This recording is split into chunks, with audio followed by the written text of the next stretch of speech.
You're listening to the Dibbly Dobbly Podcast.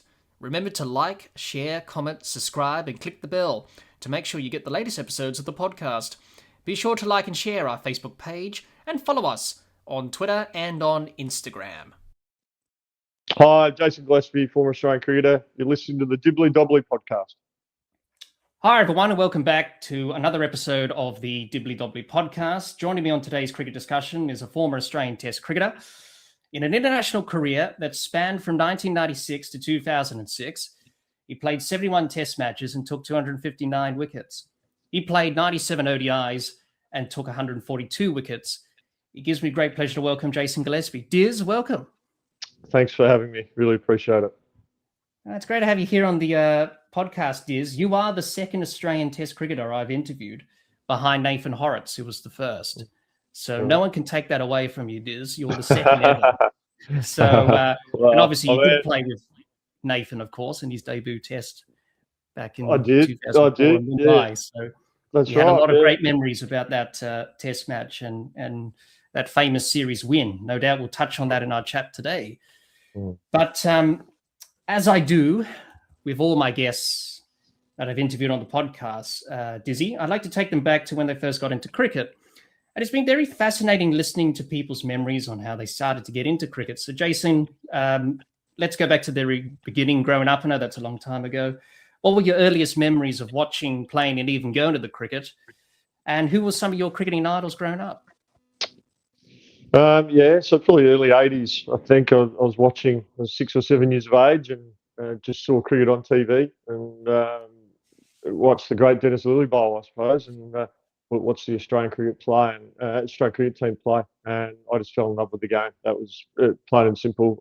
Cricket wasn't really part of our family. None of my extended family ever really into cricket or followed cricket, and I was the only one in my family that loved the game, I suppose. I think there was a little bit of interest from mum and dad and that, but that they didn't grow up like obsessing about the game. Certainly not what I did, and I certainly did. And yeah, it just went from there. I mentioned Dennis Lillee was a hero of mine.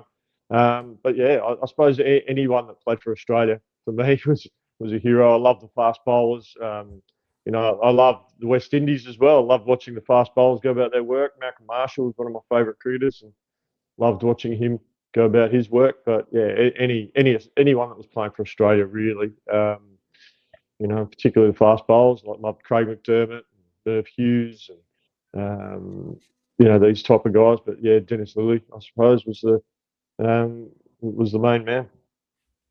Yeah, definitely. I think that's where we all start, isn't it? We have idols and people we look up to in any sport, but also in cricket as well. Certainly I did. Mainly it was Ricky Ponting and Mike Hussey with me, which you had the honour of playing with, obviously, for Australia. So, yeah, we all have these idols and heroes that we look up to and hope to aspire to. Did that really sort of kickstart the dream to eventually go on and play for Australia, which you did eventually? But in those early formative years, did that really put the fire inside your belly to be motivated to be a professional cricketer and play for Australia? Oh, I think from the moment I watched the Australian team play cricket on TV, I wanted to do that. I wanted to play for Australia. So it was very, very simple for me. I loved the game. I wanted to play the game all day, every day, and play at the highest level. So I had that dream of playing for Australia from a very young age, and that didn't go away throughout my childhood years. I think the fire just kept burning. And, look, I'm very fortunate to sit here talking to you, saying that I played cricket for Australia. I'm very grateful for the career I had and the opportunities I've had, and it was a pretty awesome experience, to be honest. Yes, it's was a wonderful journey indeed when you look back on it in the fullness of time. But that's a perfect segue for us, Diz, to talk about the international career. And it's 30 years since you debuted for Australia, which is a long time ago, and 20 years since you retired. So a couple of big milestones there. And it was a career full of ups and downs. There was some memorable moments. Obviously, we can't go without mentioning the 200, of course, against Bangladesh, which everyone talks about. But also some other moments as well in a great Australian team that dominated in the 90s and 2000s, which you were a part of. And, had that privilege of entertaining all of us fans and obviously playing against some of the world's best players and teams at the time. So when you reflect on that, Diz, your international career, what's the one thing you're most proud of from that time playing for Australia? One thing, geez, narrowing it down, it's pretty hard. I think when you plan and prepare well for a cricket match or a test series, and all that hard work and effort and planning and preparation pays off, I think that's the most satisfying thing. So to narrow it down to one thing is very difficult. Look, for me, it was all about team success. It was all about winning games of cricket. That's ultimately what we played for. And so some of the wins that we had, beating England in England and Australia were highlights. Winning in India for the first time, Australian side for the first time in 35 years in 2004, that was a big highlight. Being part of the 2003 World Cup winning squad, I played some games but then got injured and had to fly home, but that was pretty special. But yeah, any time you win as a team, because you've prepared as a team, you've strategized as a team, you've gone out and executed as a team, and they're probably the most satisfying moments, I reckon. Yes, it's very hard to choose. It's like choosing your favorite child, isn't it? There's so memorable moments, really. Over the journey. We have to mention the 200, Diz. I know you're probably not tired of mentioning it because you do put a lot of mayo on the story, rightly so. But for you, it was the end of your career, and it's a perfect way to go out. Not many cricketers have that in their career, sadly. But for you, it was that fairy tale sort of ending, even though it was bittersweet knowing that it was the end and all that. But scoring 200, I did the research, Diz, as I like to do with stats and cricket. Everyone likes to do the research. I think you're one of 18 to score a double century for Australian Test cricket. And some have done multiple times on that list as well, Bradman being the exception with 12 out in front. And then you go through the list, all great batters, Bradman, Ponting, Steve Waugh, Gilchrist, Steve Smith. And then at the bottom is Jason Gillespie, 201 not out against Bangladesh. It's 20 years since that happened. And as I mentioned, 20 years since you retired. Has it fully sunk in, that moment, 20 years ago? I'm not sure it ever will, to be honest, because it was bonkers. Let's not beat around the bush. It was just a massive anomaly in our sport. A bit of luck along the way, bit of timing, the right place at the right time, I suppose. And, Ricky deciding he wants a night watchman to navigate through that evening. I was probably a little bit surprised to get asked to be a night watchman in that situation, in those conditions against that opposition. But I was more than happy to do the job. I felt confident that I could survive. That's something I'd done a lot of, was night watchman job. So I was confident I could do the job of getting through that evening. But yeah, never in my wildest dreams did I think that I could go on and do what I did and score 100, let alone 200. So yeah, it's still a bit surreal, and yeah, I'm not sure it'll ever quite sink in. Yes, yeah. Well, I suppose whenever you achieve those feats, people remember them for a long time, and it often probably overlooks your bowling feats in your career because you had some memorable moments with the ball. Does that disappoint you that people often say, "Oh, Diz, let's talk about the 200," or can you talk about my bowling feats because that was my real job as an Australian Test cricketer was being a bowler. Look, absolutely. Being a bowler that's what I prided myself on. But look, it's nice to be remembered for something, I suppose. So whether it's for batting or bowling exploits, it doesn't really matter. But it's just nice that someone remembers you, I suppose. But look, you asked me how I see myself. I was a fast bowler. Played for Australia, and I managed to do have a day out with the bat, and that's how I look at it. I pride myself on all my contributions with the ball to winning games of cricket for Australia. That was my job, and that's how I see myself. And to have I suppose the footnote at the end of my Test career of a Test double hundred, it's nice, no question. But I certainly prided myself on my bowling. Yeah, and also being your last Test as well, you knew that it was probably the end. You had a pretty tough Ashes series before that in England, preceding that tour of Bangladesh, which you came in. Was it a bit of a point to prove, or was it knowing that it was your last Test, you had that freedom and you were able to express yourself? But also, was it a bit of a point to prove to show people that you still were capable, even though the form and the time that you had was sort of declining as you got older and the career started to go downwards? Well, I still felt I could contribute to the Australian cricket team. But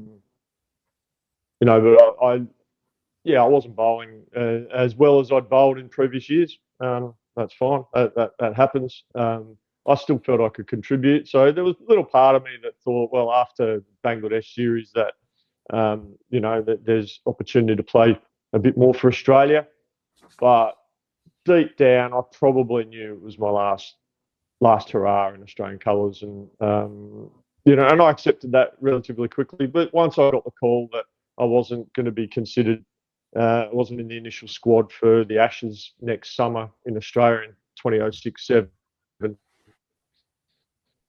I knew that, I knew I was done, and kind of accepted that. And maybe that was in part, why, I suppose my numbers and my output, was dropped away probably my last couple of years in first class cricket. Maybe, I don't know, maybe deep down I knew that, I was never going to play for Australia again, because that was always my motivation, because, to play for Australia. But once that's taken away, and deep down I probably knew I was never going to get back in. I probably needed that motivation to keep driving and setting new standards. Once I knew I was never going to play for Australia again, I suppose a little bit of that excitement of playing professional cricket sort of went away. And in the end, I was 33 and a half when I retired from professional cricket, and I was comfortable with that. Yeah, absolutely. There's, many Australian Test cricketers, either present or former, have a different perspective when it comes to the baggy green and what it means to play Test cricket for Australia. I suppose when Steve Waugh took over as captain, it was even more importance put on it than previous captains and previous teams. For you, what does the baggy green and playing Test cricket for Australia mean to you? Well, it's something I wanted to do from a very young age, and something that I cherished each and every day that I walked out with the cap on. The baggy green, look, it's a symbol of all the hard work and effort, the sacrifice you make, sacrifices that everyone makes for you, because you can't do it on your own. You've got support from family and friends, and all the times mum and dad drove me to trainings and games and things like that. You reflect on that, but it's the sacrifices you make, the things in order to want to be ready to play for Australia. So I think that's what the cap symbolises, all that hard work and effort. And I suppose the reward is you get a cap to keep forever, as a reminder of a pretty special time in your life. Yeah, absolutely. And when you think about it, only 470 odd players have played for Australia since the Test cricket began in Australia, and probably 100 or so since you debuted as well, which is a lot of players have had that opportunity to play for Australia. So it is a select club, and it does mean a lot to the individual, but also the country as well, and the pride in playing Test matches and winning that for Australia. So thank you for sharing that with us, Diz, and also looking back and reminiscing on your international career as well. No doubt, many people will take a lot out of that listening to this episode today. Now then, that's the talking about your self bit done, Diz. Let's get into this cricket discussion. I chose some topics to talk about and discuss with you in our chat today. And the first one is South Australian cricket, of course, and talking about your time as coach of South Australia, and obviously the recent success that the state has had in the Sheffield Shield, winning back-to-back Shield titles, and obviously what Ryan Harris has done as coach now since you stood aside a couple or so years ago. And it's been a very long journey for the state. You were a part of the early foundational work, so to speak, in terms of getting the team back up to scratch. You know, some very tough years where we didn't do so well. So how did you go about handling those challenging years as coach, Diz? And your thoughts on Ryan Harris since he's taken over? Yeah, it was. Look, when I took over, we knew there was going to be some transition. There was going to be some changes in the squad. Aging players. There are some new players that had just come in, were finding their feet. There were a lot of guys that were moving on, older players. So I knew there was in a transition phase. I think the support I had from the SACA was fantastic, knowing that it was a bit of a project. It was going to take a little bit of time, and to be able to be given that time. Not sure all coaches are afforded that. You know, but people want success and success pretty quickly. We knew it was going to take a little bit of time, and you know, over the course of the 4 years that I was there with South Australia, you know, we improved gradually, which was great. We were building to something, and we knew we were building to something. You know, we brought some young players in. Some players moved on, as it happens in professional sport. That happens organically a lot of the time. And we had a plan. You know, strategically, it was to bring some fresh faces in, some young players, but also be real strategic with recruiting targets from outside of South Australia. You know, players that we felt were good enough to play, but probably weren't getting opportunities elsewhere. And we got them on board, and we felt we built a pretty good squad that was going to compete for trophies, and they just needed time to gel and be together and play the type of cricket we wanted to play. And it just went from there, and just backing those players in, believing in them. All the coaching staff, we certainly did. We challenged the players in a good way, and yeah, it just went from there. And then, you know, you mentioned Ryan Harris. You know, for me, he was a key recruit for us as well. Like, we talk about recruiting players on the field, also recruiting people off the field in off-field roles was important. And I knew Ryan was, you know, going into my 4th season. I knew I had a contract until for another year,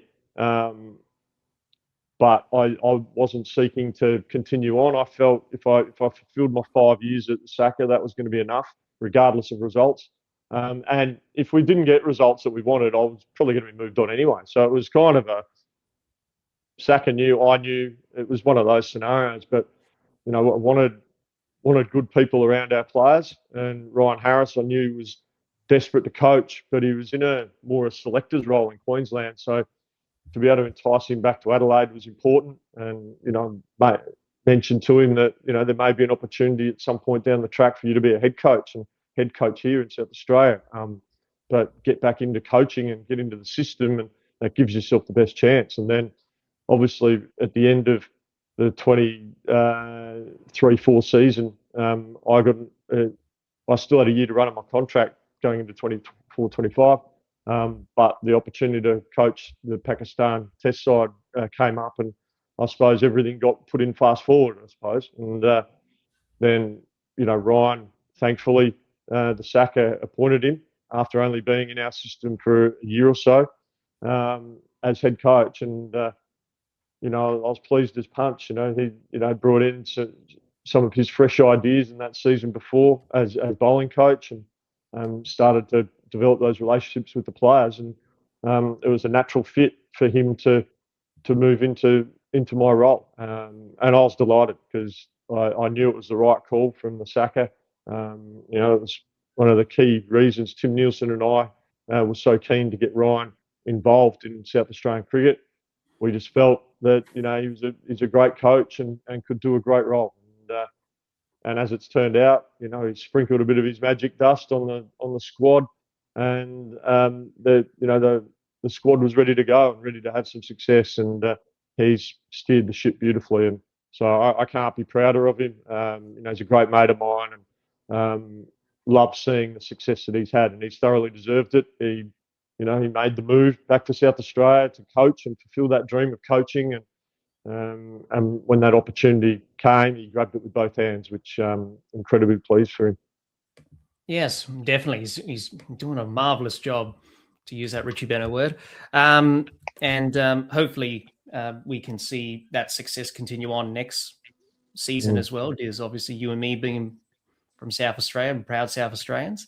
Hopefully we can achieve the three-peat for the first time in the state's history. So it's certainly on the cards, given the way the team's played over the last couple of seasons, and hopefully that continues for years to come.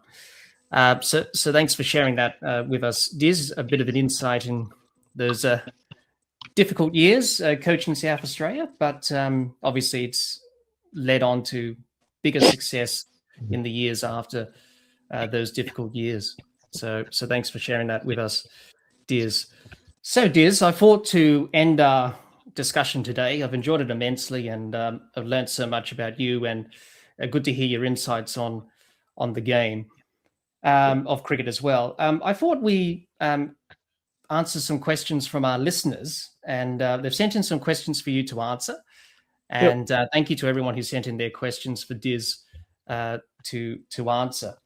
So let's get the ball rolling here, Diz. And first of all, our first question is from Jihan. He says, great to have you on the podcast. Huge fan of yours. And he remembers getting your autograph when he was 8 years old when Australia played Kent in 1997. His question is to you, Diz. The series win in India was one of your greatest performances. 9 months later in England, there was a noticeable decline in your performance. I first noticed it in the preceding ODI series. The pace was down. When the edge was taken, the ball wasn't carrying to the slips. How would you explain what happened there? Look, I look back on it. My pace actually wasn't down, funny enough. It was more my execution. I wasn't bowling well enough. I remember that one-day series, I had it in my head that I was going to hold back my change of pace, my slower ball from the England players, just for reasons I don't know. I was just working on my Yorker, but I wasn't getting that right. I was getting belted, and I wasn't using my slower ball as I should have. So I had a poor one-day series, and I think that probably didn't help me going into the Test series. But ultimately, my consistency wasn't there. I wasn't hitting my discipline lines and my discipline lengths that I was used to, and I couldn't quite put my finger on why. Was it preparation? I'm not sure. I'd sort of done my preparation. I think if I could, I obviously thought about it a bit, and I pinpointed that I was probably going into that test, that series in England. I was probably more focused in my preparation on not getting hurt, as opposed to being ruthless with my training and training at full tilt, 100%. I was just probably holding back, bowling at 3/4 pace, and just making sure my body was right. And that may have in part played a role in where I wasn't quite hitting my straps as well as I could. I probably, my discipline. I think England probably seized on that and targeted me a little bit. As my run rate per over was up a lot higher than my average. So yeah, I think it's just a combination of things. I didn't bowl well. I'm first to admit that. I could have been a lot better. But yeah, it was disappointing to not be able to contribute in that Ashes series. But ultimately, that was on me. I didn't bowl well enough, and I deserved to get dropped after the third test in England. Yep. Next question, this is from Trent. He says, did he honestly think he could get to 100 once he made 50 in that famous innings? Well, I thought I was a chance. Once I got to 50, the ball was getting older, and I was moving well, and the ball was coming off the bat nicely. So I thought I was a chance. Did I think I'd actually get there? Probably not. But I thought, well, I've got to 50, so maybe I'll just keep going. But I wasn't thinking too far ahead, to be honest. I was just thinking of the next 10 minutes, next 10 runs, little partnership that I was having with my partner at the time. So, for me, it was all about, small steps and, add a lot of those small steps together, and, you do well. And yeah, but very fortunate to get to 100, that's for sure. Yeah, definitely. And our final question from Nathan here, Diz, to you is, excluding the competition, what was the hardest challenge going from state to international cricket? I've always said the biggest jump is going from club cricket to state cricket. That's the biggest jump, because you go from playing from Saturday to the next Saturday, week in between, to playing multi-day cricket in a row. So that's a big jump. But from state cricket to test cricket, as much as anything, it's the mental side of the game. Physically, you can mix it. You train as hard as everyone else. You're robust and strong. But it's the mental side of it. It's the acknowledging that you're playing international cricket, not just state cricket. So it's just managing your expectations, I suppose. Focusing on the right things at the right time, the task at hand, and doing your job. So yeah, probably the mental side of it as much as anything. Yeah, that's a really good answer there, Diz. And thank you to everyone who sent in their questions to Diz. I hope your answers were met with some satisfaction from Diz there in terms of his responses. But all in all, pretty good questions from our listeners. So once again, thank you to everyone who sent in their questions for Dizzy to answer. Well, Jason, thank you for joining me today for this cricket discussion. I've enjoyed it immensely and learned so much from our chat today, Diz. If people want to get in touch with you, Diz, where can they do that? If they want to get in contact? We've